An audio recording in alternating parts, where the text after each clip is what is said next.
Olá pessoal, hoje eu estou aqui para falar sobre algo que parece muito simples, mas que muitos alunos têm dúvidas e muitos trabalhos deixam a desejar, que refere-se a como apresentar a justificativa em um trabalho de conclusão de curso, ou seja, em um TCC. Para ajudar os alunos, eu trouxe 5 critérios que podem deixar a justificativa do TCC mais robusta. Antes de falar sobre cada um desses critérios, gostaria de me apresentar. O meu nome é Alexandre Coradini Ribeiro, eu sou aluno do programa de pós-graduação em Contabilidade da Universidade Federal do Paraná, em nível de doutorado, e espero que esse vídeo ajude a você que está na fase final do curso desenvolvendo sua pesquisa científica. Os 5 critérios que mencionei são originalidade, relevância, não trivialidade, que é o critério menos conhecido de todos, contribuições práticas e contribuições teóricas. E o primeiro critério que vou falar sobre é o da originalidade. Quando falamos sobre a originalidade de uma pesquisa científica, é importante deixar claro que não é um critério exclusivo de uma pesquisa em nível de doutorado. Artigos científicos, dissertações e também trabalhos de conclusão de curso precisam discorrer sobre as inovações que promovem.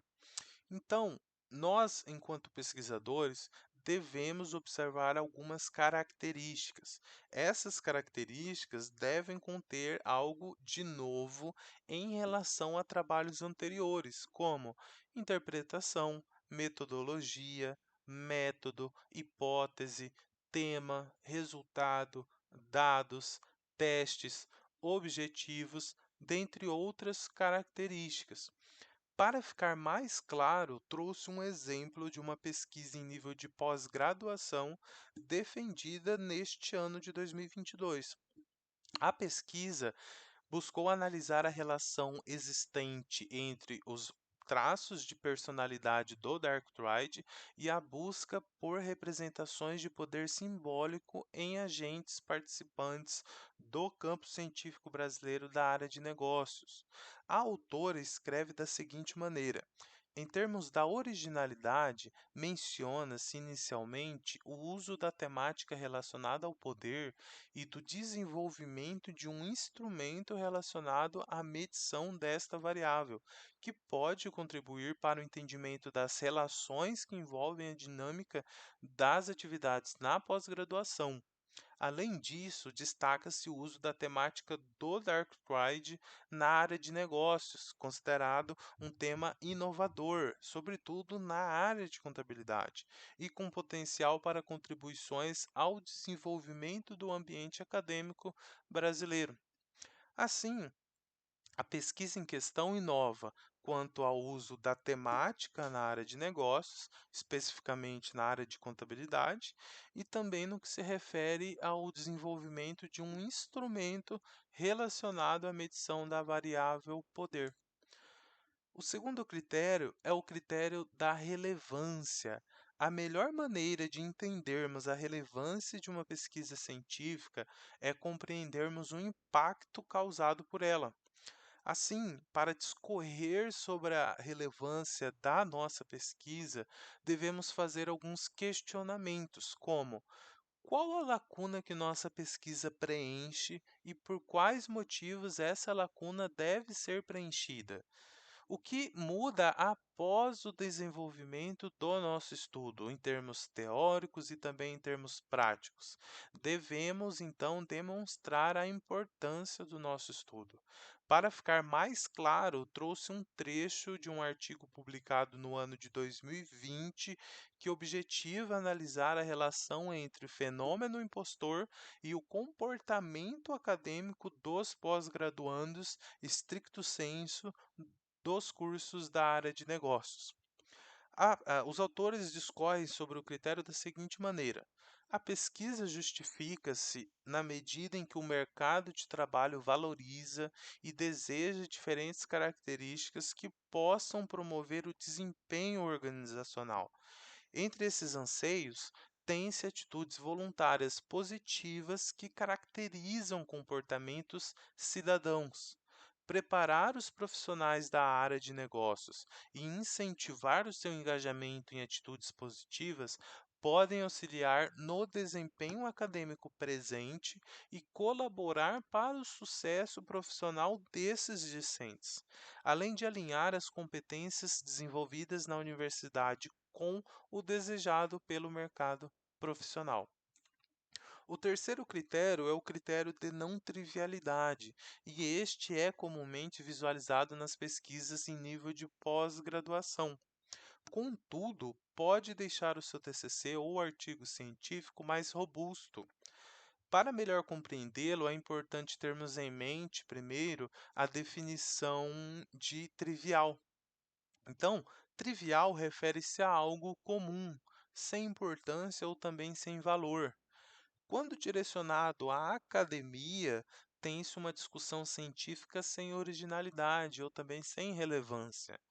Desse modo, quando fala-se de não trivialidade em uma pesquisa científica, enfatiza-se as escolhas do pesquisador que fizeram com que a sua pesquisa saísse da mesmice, da zona de conforto, isto é, trouxe originalidade e robustez ao estudo.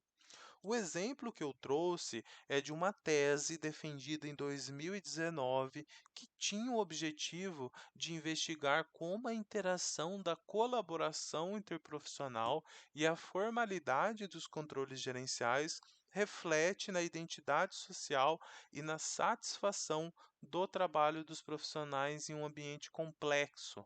Então, a autora discorre sobre esse critério da seguinte maneira: o critério de não trivialidade é atendido pela escolha do ambiente de aplicação do estudo considerado complexo e dos profissionais enfatizados, médicos e enfermeiros, que são indivíduos de grupos de identidade social distintas, pertencentes a categorias profissionais organizadas e que têm a capacidade de se tornar independentes das organizações em que trabalham devido à sua formação.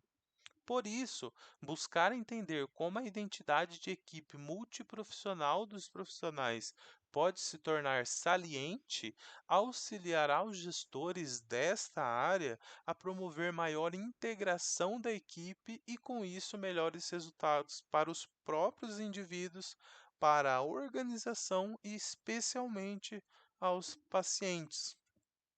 O quarto critério é o das contribuições práticas. Quando se fala sobre as contribuições práticas de uma pesquisa científica, tem-se que elas buscam oferecer soluções para problemas reais encontrados no mundo concreto. Entretanto, duas confusões são comuns nesse tipo de contribuição. A primeira é entender que a mera replicação de modelos e escalas amplamente conhecidos e não utilizados em determinado contexto ou tipo de organização não é suficiente para caracterizar uma contribuição prática a ser publicada em um artigo científico, por exemplo. A segunda confusão é acreditar que o rigor teórico metodológico pode ser afrouxado porque a contribuição está orientada para uma questão prática. Então, são duas confusões comuns nesse tipo de contribuição. As contribuições práticas, elas devem partir de pesquisas científicas rigorosas. Portanto, a diferença entre uma contribuição teórica e uma prática não está no processo de pesquisa, e sim na sua finalidade contributiva. Enquanto as contribuições teóricas procuram apresentar avanços teóricos oriundos da pesquisa científica, as contribuições práticas buscam oferecer novas tecnologias para novos problemas práticos complexos ou problemas ainda não resolvidos ou resolvidos parcialmente. Em alguns casos, as contribuições práticas também podem vir de experiências pessoais que ajudam a identificar problemas práticos ou que dão pistas de como resolvê-los por meio da ciência. O estudo escolhido para exemplificar tudo que foi dito foi publicado no ano de 2021 e 21 e tem o objetivo de entender a relação entre os elementos do pacote do sistema de controle gerencial de uma startup, sua orientação empreendedora e o desempenho da empresa. Os autores discorrem sobre esse critério da seguinte maneira: esta investigação tem implicações gerenciais para os atores do ecossistema empreendedor. Primeiro, para empreendedores, gerentes e fundadores de startups, os resultados destacam a relevância de que essas empresas adotem um pacote de sistema de controle gerencial que tenha controles culturais e de planejamento e se preocupe com as suas atitudes de orientação empreendedora. Por fim, os gestores de parques tecnológicos ou incubadoras devem considerar a transferência de conhecimento gerencial, enfatizando a relevância dos controles culturais e de planejamento observados em todas as soluções de alto desempenho e adotar políticas estruturadas para garantir que as empresas iniciantes os tenham antes de sair, ou seja, antes de serem empresas graduadas. Então, no trecho destacado, os autores enfatizam as contribuições tanto para os empreendedores, gestores e fundadores de startups, como para outros agentes de um ecossistema de inovação, que são os parques tecnológicos ou incubadoras. E por fim, temos as contribuições teóricas, que são aquelas que dão enfoque à apresentação de novos conceitos, teorias, assim como rever, ampliar ou refutar teorias existentes e oferecer teorização. As contribuições teóricas, elas podem surgir de reflexões e elaborações a partir de teorias já existentes ou ainda de análises e reflexões oriundas de dados empíricos. Uma observação importante acerca das contribuições teóricas é que elas não se resumem a uma compilação das teorias existentes, nem na mera descrição de fenômenos empíricos. Então, é preciso apresentar algo teoricamente diferente do que já existe, e isso pode ser feito e apresentado de múltiplas maneiras. É necessário alguns questionamentos. Em que seu estudo pode avançar na literatura existente? O que tem de novo, de diferente em termos teóricos? E o último exemplo que eu trouxe é de um estudo publicado no ano de 2022, né, neste ano de 2022, que teve o objetivo de analisar os efeitos do uso diagnóstico interativo e combinado do sistema de avaliação de desempenho na satisfação ambiental e os reflexos disso no engajamento no trabalho verde de funcionários.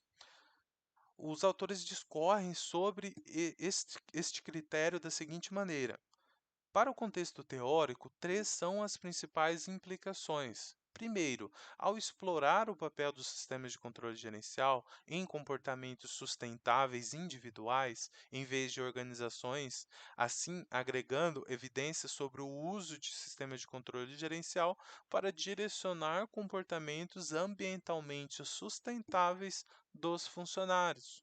Segundo, contribui ao explorar a interdependência de sistemas de controle gerencial exclusivamente em contextos sustentáveis, em contraponto aos resultados de inovação e desempenho.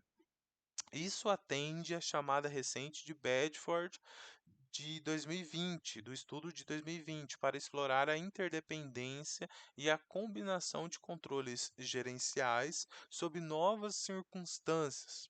Por fim, contribui ao explorar antecedentes da satisfação ambiental e engajamento no trabalho verde, especialmente em como a gestão pode se utilizar de controles gerenciais para atingir esses propósitos. Então, esses são os 5 critérios, né? Essas são as referências dos estudos citados ao longo da apresentação. O meu muito obrigado. Eu espero que esse vídeo contribua para você que está nessa reta final, né, que está nessa reta final do curso desenvolvendo a sua pesquisa. Muito obrigado e até a próxima.